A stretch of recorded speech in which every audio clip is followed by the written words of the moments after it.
The sack was wet with blood. It dripped slow, steady, like the river wasn't done feeding it yet. Rope dug into the rancher's calloused hand as he dragged it up the muddy bank, boots sinking deep into the churned soil. The storm above didn't speak. It roared, splitting the night wide open with white fire. And that's when he heard it. A voice, cracked, broken, desperate. "Don't you dare open it!" He froze, hand tight on the rope. The burlap sagged heavy against the ground, dark and swollen. From the shadows she came. A young woman, shawl clutched around thin shoulders, hair plastered to her face by rain. She looked half made of smoke and trembling bone, eyes shining wild in the stormlight. Her lips quivered when she spoke, but her words cut sharper than the thunder rolling overhead. "Don't." Her hand rose halfway, like she might reach for him, then faltered, hanging useless in the air. She hugged herself instead, fingers clawing at the damp cloth over her chest. The rancher said nothing. He never did in moments like these. Silence was safer. He only looked at her, then at the sack. The flicker of his lantern fought the rain, throwing shadows across the ground. The fire inside hissed, its flame spitting against the downpour, but it clung to life, stubborn as the man who carried it. He knelt beside the sack. The rope binding it was frayed, swollen with water, easy to untie if he wanted. His fingers brushed it. The woman gasped, a sound sharp enough to break stone. "No! Please!" Her voice cracked like a whip against his ears. He turned his head slow, eyes meeting hers again. There was something in them that wasn't just fear. It was older, heavier, like she'd stared too long into the mouth of hell and come back with ashes in her lungs. For a moment, neither moved. Only the storm did. Rain hammered the tin of his hat, ran rivers down his coat. Somewhere in the dark, Coyote just barked and fell silent. The world held its breath, waiting for him to pull the rope, to see what weight he'd dragged from the river's throat. But he didn't, not yet. His hand lingered there, resting on the knot. He could feel the heat of her stare on his skin, feel the firelight dying in the wind, feel the blood seeping through the sack into the earth like the ground itself was hungry for secrets. He looked down once more. The sack twitched, just barely, like something inside shifted. The woman staggered forward a step, knees buckling, shawl slipping from her shoulders. Her bare arm glistened pale under the lantern light, scarred and trembling. "Don't," she whispered again, softer this time. Not thunder, not command, just a prayer. The rancher let the silence stretch, long enough that the night itself seemed to lean closer. Then he did the only thing he could. He sat back on his heels, lantern in one hand, rope in the other, and let the storm wash over him. The sack lay between them, breathing shadows, spilling blood into the dirt. Neither man nor woman moved. And in that silence, the world stopped, as if waiting to see who would break first. Fade to black. The sack left a dark trail across the floor. He dragged it in first, lantern swinging low, shadows clawing at the walls of the cabin. Rain still hammered the roof, but inside the sound was softer, like the world outside had been sealed away. The woman followed, bare feet muddy, shawl clinging to her shoulders, eyes darting at every creak in the wood. She lingered in the doorway, half in the storm, half out, as though she wasn't sure if this place was safer than the night. He said nothing, just set the lantern down. The flame trembled in the glass, painting the room gold and black. The sack sat heavy in the corner, wrapped in shadow, still leaking. She whispered it again, not to him this time, but to herself. "Don't open it." Her voice was softer now, more like prayer than warning. She clutched her shawl tighter, and her knees bent under the weight of exhaustion. The rancher moved slow, always slow. He pulled a chair out, the scrape echoing like thunder in the quiet. Then he lit the fire. Sparks cracked against the hearth, smoke rising in curls, warmth spilling into the room. Only after the fire caught did she step inside. Her breath fogged in the cold air before the flames reached her. She lowered herself onto the chair like she expected it to break beneath her. Silence stretched. Then, in fragments, words came. "They'll come for me." Her eyes didn't leave the sack. "Men, riders." She paused, bit her lip. "They don't stop." The rancher didn't ask. He didn't need to. He poured her water, set it on the table between them, his hands rough, scarred, steady. She reached. Her fingers shook so hard the cup nearly tipped, but he steadied it with one finger against the rim. Their hands never touched, but still, she drank.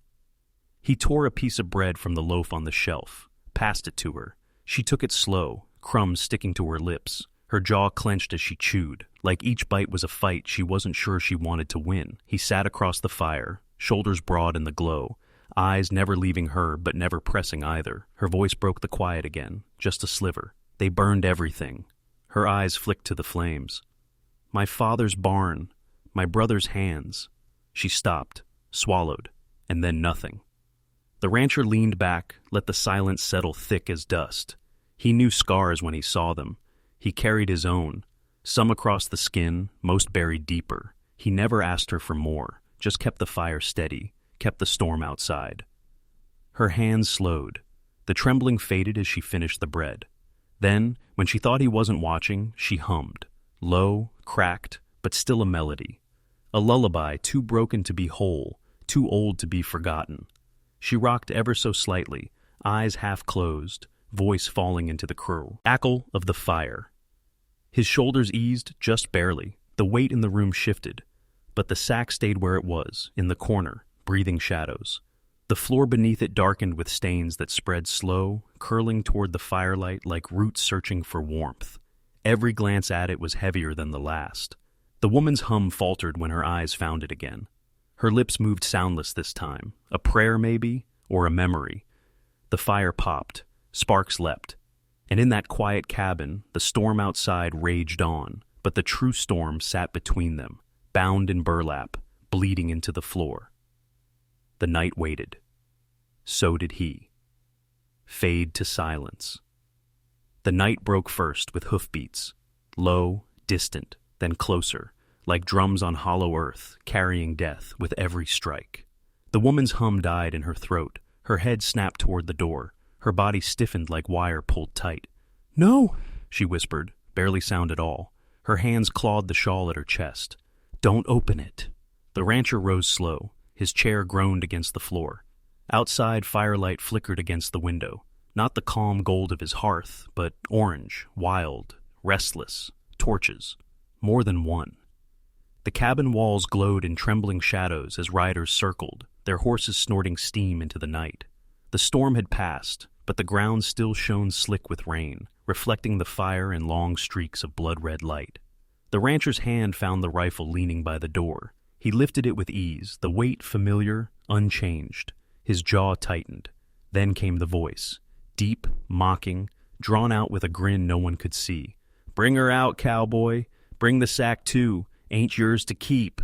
The woman shook her head, eyes wide, wet with terror. "Please," she hissed, "don't let them in."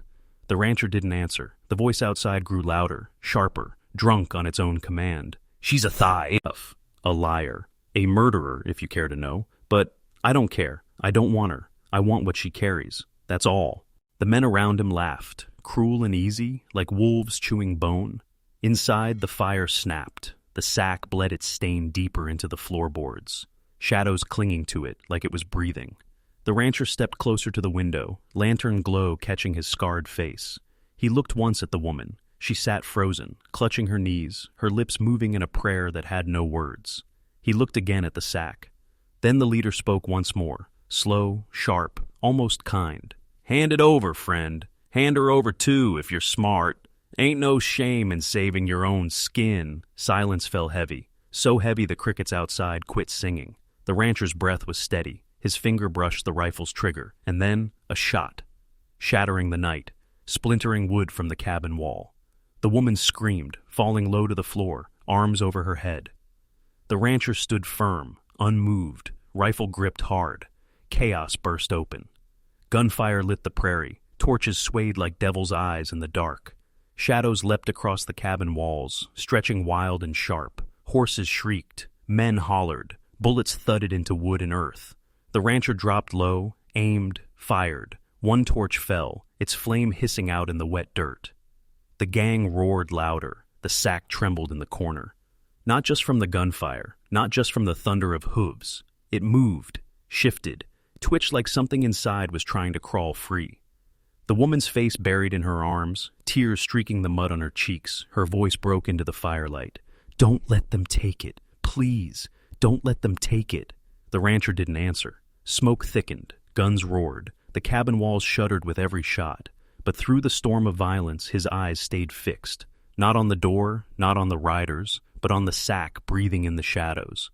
The choice was no longer about them. It was about that and with. Each heartbeat, the question grew heavier. Protect the secret, or set it free. The night held its breath, fade to black. The smoke still hung low. Gunpowder, burnt wood, blood in the dirt outside. The cabin walls were scarred with holes where bullets had kissed them, wind slipping through in thin whistles. The rancher stood in the ruin, one hand pressed to the wound at his side, dark and wet. His breath came ragged, but he stood, always stood.